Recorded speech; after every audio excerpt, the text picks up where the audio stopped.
Hello everyone. My name is Jake. Welcome back to episode 7 of my ongoing series to analyze the PSA 10 sales on eBay of Hidden Fates Shiny Vault. And it's been about a week since the last time that I did this video, so we're going to take a look at what has happened in the world of PSA 10 sales for Hidden Fates.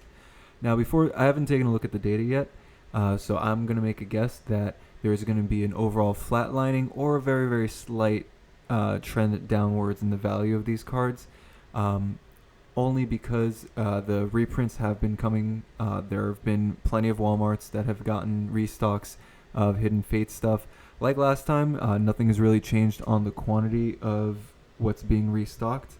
If you go to Walmart, there's a very, very, very, very good chance that somebody's already beaten you to there and has already wiped the shelves off. You go into OfferUp and you're going to see the same $20 boxes being sold for $30 to $40 on average.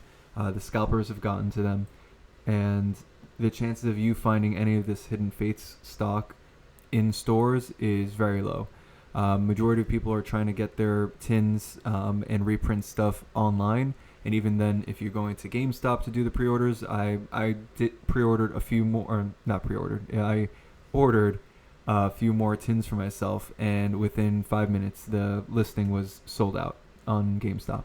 So that being said, I've been watching a lot of YouTube videos where people are submitting their cards to PSA services. ZNG Emporium is who I send my PSA cards to, and just his videos alone, you're seeing so many Hidden Fates Shiny Vault cards being submitted, and there's no guarantee that they're all going to be 10s, everything that gets submitted, but because how high quality most modern cards are, there's a very good chance they'll be a 10.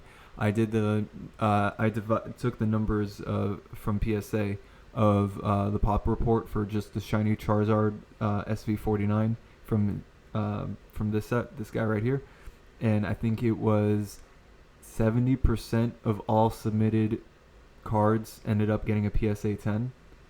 So the chances are very high that you'll get a PSA 10, and with more supply, there's going to be, the prices are going to lower. Demand is still very high for this set. People are still spending ridiculous amounts of money on some of these cards, justifiably so. I'm one of them. But yeah, without further ado, let's take a look into what's been going on. As always, I like to start off with Charizard just because he is the most reflective of what the set itself, like the health of the set itself, and you can see that it hasn't really dropped that much. It has just been bouncing over here. Let's see, last video I did was right, whoa, oh wow, I feel a little lame right now. I gotta refresh the data. This should only take like 2 seconds. Boom, there we go. Sorry about that.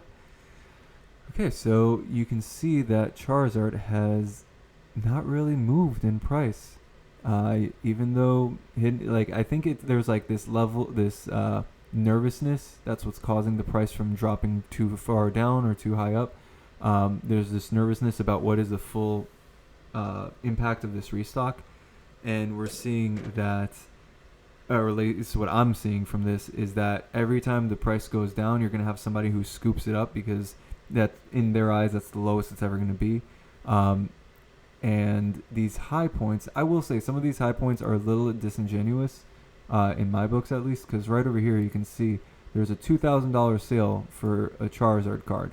Now this card has been going for $1,200. Why would somebody spend $2,000 on one single card that is not worth that much, you know? So there could be some disingenuous sales, that it could be money laundering, it could be anything. Only one sale, only one review on this person. So who knows what's going on with that. But overall, let's see, let's get out of this. But overall, you can see that Charizard has been bouncing up and down. There is, I believe, going to be the same kind of pattern as always with Cynthia and Mewtwo GX, where it's like, because they're so high populations of PSA 10s, and they're intrinsically tied with the hype of the set itself. So that's how Charizard is doing. This, for context, this right here was when we last left off. So you can see that's pretty much just stayed the same. Okay. Before I continue, I actually made a top 10 chart. I wanted to see outside of Charizard, because the moment you introduce Charizard, every other card looks pretty much like this, where you can't really analyze the ups and downs of each one. I made a top 10 chart for all the top 10 non-Charizard cards over here. Now, I do plan to go into more detail in another video, but just for really quickly, I'm just going to click through each one.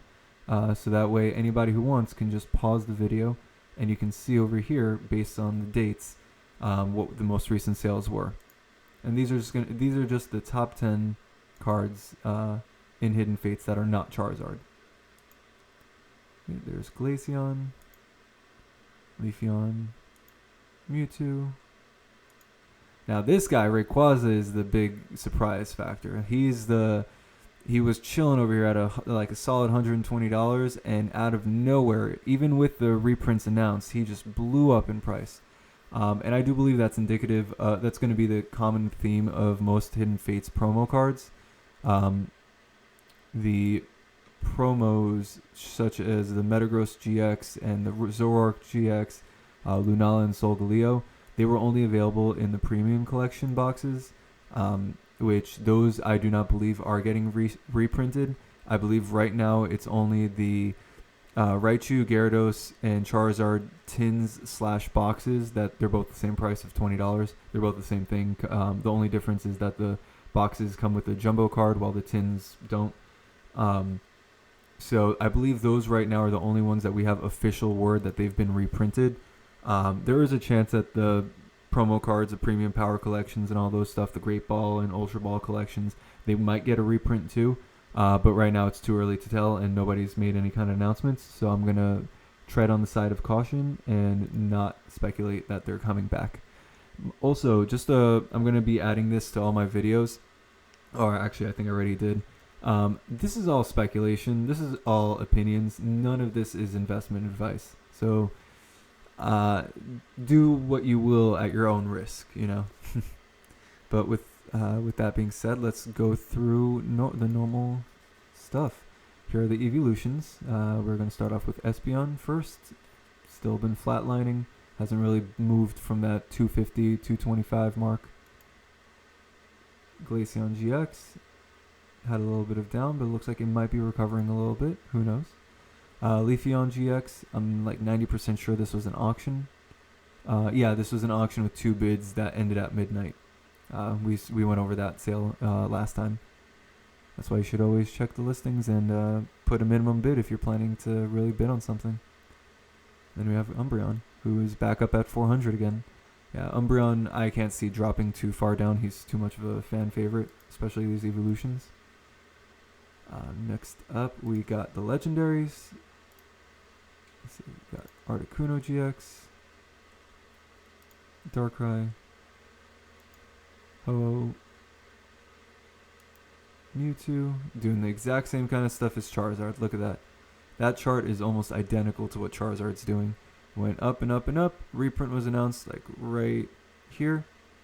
And then just kind of slowly has been on the decline, but it's like just been doing a converging series kind of thing. Up, Reshiram, and Zygarde.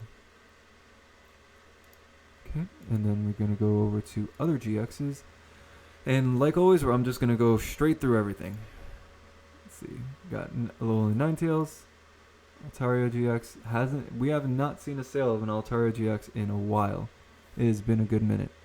I wonder how many submissions there have been for that card, if it's a low pop. I'll have to check before the next video. Drampa GX. Oh, sorry, that was Banette before, and then this is Drampa. Then Electrode, who has just been on the up and up. Gardevoir, who's now went up to $200. Wow, I wonder if this is the card by itself, or if it may be a piece of data that might not be the cleanest. Oh, let's try that one more time. Copy value. Oops, sorry about that. Let's see. Nope, just by itself. Wow. It was a buy it now. Very nice to see that card going up. Unfortunately, I don't have that in my collection just yet, so I'd like for it to drop down a little bit before I need to buy it. Golisopod. Here's Lucario, always a fan favorite. Lycanroc. And to those who are new to the channel, welcome. I do these videos every week. This is Noivern. We got Scizor. I do these videos every week. They usually come out on Tuesdays. I try to record them on Mondays. I'm just really, really busy between school and work and everything. That I try to get it out between either Monday or Tuesday. Okay, so these guys were the other GXs. I'm going to move over to the promos now. I added Zoroark GX in this as well. And yeah, look at that Rayquaza. That's crazy. I believe this was a buy it now. Usually when it has like a 98 at the end, it's indicative of a buy it now. Usually auctions end up at either double zeros for the end or like something solid like 75, 50 cents, something like that. Yep, it was a buy it now. Palmetto, Florida. Wow, that's somebody near me. Damn. Should have checked that out and made an offer. But yeah, so the $250 for that card. Yeah, that's just very impressive. And then you have the other promos here who seem to have been increasing a little bit. Who is that? Metagross GX. Yep, I bought mine right there at 54, and now it's at 100. So that's awesome. It seems like all the other guys are doing pretty well as well, because even they all start around like the $30 mark, $36 mark, $40, and now they're all up to 50, 100. I mean, not bad gains. But yeah, I try to make these videos every week. Here's a starter, so let me remove Charizard out of this. Nope. Remove Charizard out of this, not add Charizard into this. There we go. Don't know what that's about. Okay, cool. So here we got Decidueye GX and Greninja. Greninja spiked up. I thought he was going to be one of the solid 300 ones for a while, but it looks like he's kind of chilled over here at 200. And yeah, I have actually some pretty cool news. So how I make this data is I wrote a Python web scraping script that goes on eBay and collects all this completed listings. And I was actually able to configure it to work on other sets as well. So right now in my free time, I'm working on base set, and I'm going to start getting other sets going as well. So let's say you guys wanted to see Burning Shadows. Let's say you guys wanted to see Cosmic Eclipse, Team Up, Ultra Prism, any of these sets outside of Hidden Fates. If you guys request them, I'll be more than happy to add them to the list. And the goal would be to get multiple sets per week. So Monday Hidden Fates, Tuesday base set, Wednesday Jungle, Thursday Cosmic Eclipse, Friday, like that kind of scenario. But I don't mind doing them. I just need to know what you guys want me to do them on. I don't really have a preference. The only reason why I'm doing Hidden Fates Shiny Vault is because I actually am buying every single one of these as PSA 10s. So I want to see when is the perfect time for me to buy things.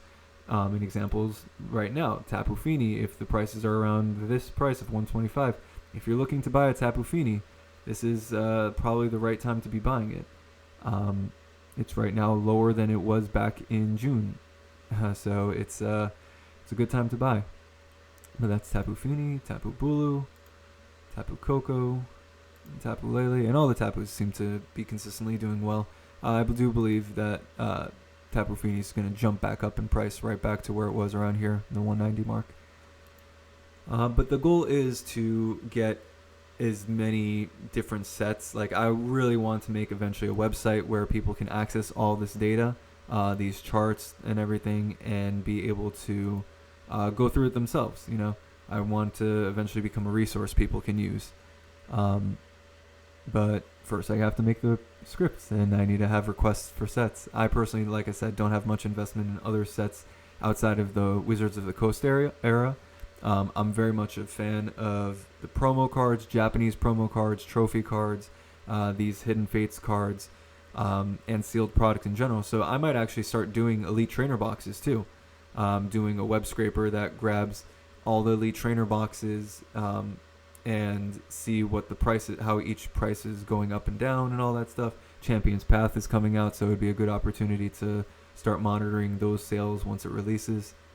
You know, actually, as I'm saying that, that sounds like a really good idea. I think expect probably Tuesday or Wednesday for Elite Trainer Box video.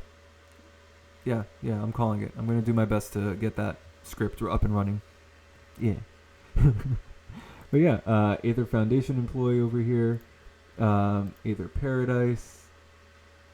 Let's see, Conservation Area. Brooklet Hill. Brooklet Hill is still doing well. I've been calling it that it's one of the hardest cards to get graded in the Shiny Vault set. It's has one of the lowest populations in the entire set. It does not get sold frequently, as you can see how like each one of these dots is a sale. So you can see how infrequently this is being sold compared to like Cynthia or any of the others that are super jagged. You got Cynthia over here as well. Still doing just about what it's been doing since June. You got Fisherman, Guzma, Hiker, Lady, Mount Cornet, and finally Shrine of Punishment. And then finally, we're gonna go with the Ultra Beasts. Wow, that is really nice colors. That's like a New York Mets, Miami Dolphins kind of thing going on. Okay, going off first with Buzzwole GX. Wow, $37. That's ridiculous. Whoever got that got it for a steal. My God. It costs like $15 just to send something to PSA between the cost of the card saver that you put it in, the penny sleeve, then the shipping, the insurance, the actual fee PSA charges, whether it's PSA or a different grading service that you're sending it through, like Z&G Emporium and US graded Gem Mint. So just on that alone, it's $15 for the service. Then you have $5, let's say, for the card itself, $20. You spend an extra $17 to make sure it was a perfect PSA 10. That's a steal. Any PSA 10 card that you can get for under $50 right now is worth buying, just because of the costs alone that come with submitting to PSA. You got Guzzler GX, and that works for a lot of cards. Like any PSA 10 that is under $50 is undervalued right now, in my opinion.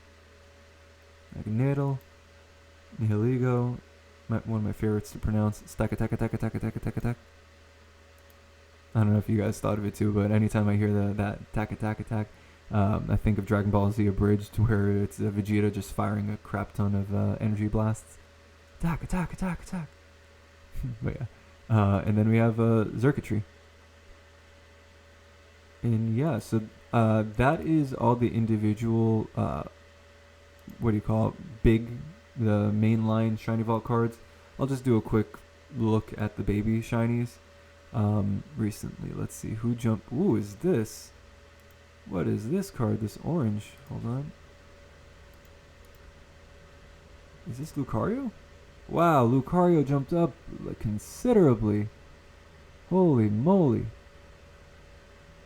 Wow, that's impressive. So Lucario is now the MVP of the baby shinies. It's actually, I think, the most expensive baby shiny right now. Let's see. Let me take a look. If we're going to do, let's put a filter on. Then we're going to do top N based on price. And we're going to do top 10. So the most expensive Shiny Vault cards that are baby shinies we have first. Let's go through the top 10. We got Alolan Vulpix. Wait. No way that Alolan Vulpix is in the top 10 of the baby shinies. Really? Wow. Baby shinies are... Oh, because majority of them are below $100. That makes sense. Yeah, there is a Charmander. Most recent price was $150. Charmeleon. War Turtle. 125. Eevee. Wow, Eevee dipped down. It had a sale of 110, but it's been chilling at 190, 160. I would put it at a solid 150, 155. And you got Lucario, who jumped up. Wow, that's awesome. Just to make sure, though, let's take a look at this. Copy the value. Go over to new browser window. Pull that down. eBay. Oh, it's been too long. Dang. See, this is one of the reasons why I like what I'm doing with this web scraping, because at this point we can't really look at that data anymore. Wait, why can't we look at the data? It's from 922. Hasn't been that long. What in tarnation is going on here?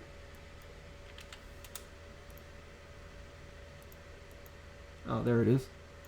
I don't know where that. Oh, come on. Come on, Mr. Browser Window. Yep. It was a buy it now. Shout out to Humble Approach, to the person who advertised their name on this eBay listing. But yeah, good for you. 168 plus $5 in shipping, which really I don't consider part of the price because it's shipping. But yeah, 168. Beautiful. Okay, so then we have Riolu, $40, Scyther, Sudowoodo, and Voltorb. So yeah, I would say the baby shinies have much more room to grow each than I would say the bigger shinies.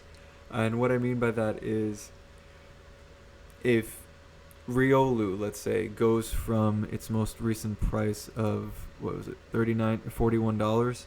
Riolu going $41 to $120, let's say, by March next year, because Hidden Fates by that point would be completely out of print. I would say that it's a 300% increase. I don't necessarily see in that same time frame Umbreon going to a $1,200 card. You know, I don't see Cynthia turning into a $450 card.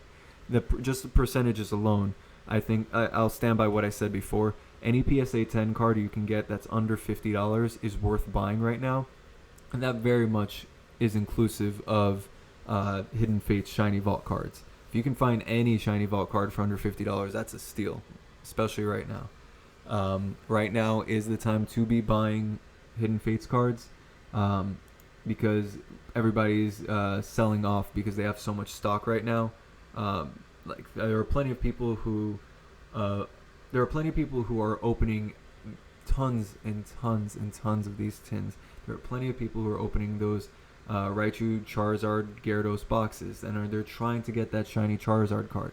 They're trying to get that big boy, you know.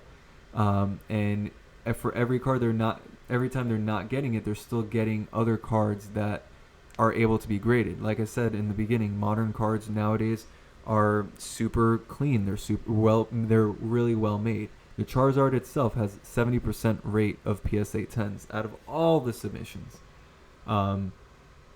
So I think what's going to happen, like I've said in the past, what is going to happen is from when the reprints were announced until it goes out of print, until like these reprints are gone, the prices are going to lower more and more and more. I don't think they're going to drop that much further than what they're at, because there is like this imaginary floor that if you try to sell a card below that, people will snatch it up instantly. So it'll always sell above a certain price. But I think they're going to get as close to that floor as they can. Like this Charizard, I cannot for the life of me imagine it would go down to a $1,000 card. If it goes down to $1,100 card, I would be very surprised. Because these cards have inherent worth within themselves based just on the demand that's behind them. Even though everything I said is valid of people are opening tons of these and submitting tons of these cards, the cards themselves are still worth a decent amount of money. And there are a lot of people out there that acknowledge this, that the moment that these cards are back into that out of print range, in that idea that they're never coming back in stock, then you're going to see gains like this in the first half. Remember, whenever you're looking at this chart, if you've been keeping up with this YouTube series, right here is July 6th. This is when the reprint was announced, back in July. We up until this point, everything to the left, we were all under the impression that Hidden Fates would never see a store shelf again. So now that it's happened, it has not corrected itself back to where it was in May. It's still right now chilling, this Charizard card, is chilling where it was before the reprint, even a few days before the reprint. Mind you, the reprint itself, the day before, 3 days before, it sold for 1,300. Most recently, it sold for 1,400. So I think the prices are going to steadily lower a little bit more. I would say maybe 10% more, if that, and then it's going to just go right back up. So yeah, if you can get your hand, if you have some excess capital and you can get your hands on some of these cards for for the cheap amount that they are, I would say very much buy it. But like I said, this is my opinion. This is not investment advice. I'm not a financial planner. I'm not an investor in the formal sense. I just like to buy Pokemon cards, and I like to share the data that I have with you guys. But let me know what you guys think. Like I always say, I very much appreciate you guys watching all of these videos. I tried to keep it a little bit shorter than last time. Didn't really happen with me rambling at the end. But yeah, I'll keep you guys posted of what happens with Elite Trainer boxes, the base set, jungle, all those different sets, me changing up the Python code to get more data that looks like the Shiny Vault set that we're doing now. Let me know what you guys think. As always, I love each and every one of you guys. I appreciate each and every one of you guys. Thank you so much. If you can, please drop a like, subscribe, share this to any of the other YouTubers you guys watch. If you know there's a YouTuber that likes Hidden Fates, please recommend this video to them. I am more than happy to help people out with like using my data as a reference. So please, yeah, help me out, and I'll keep making these videos to help you guys out. But yeah, as always, thank you. I love you all, and see you next week.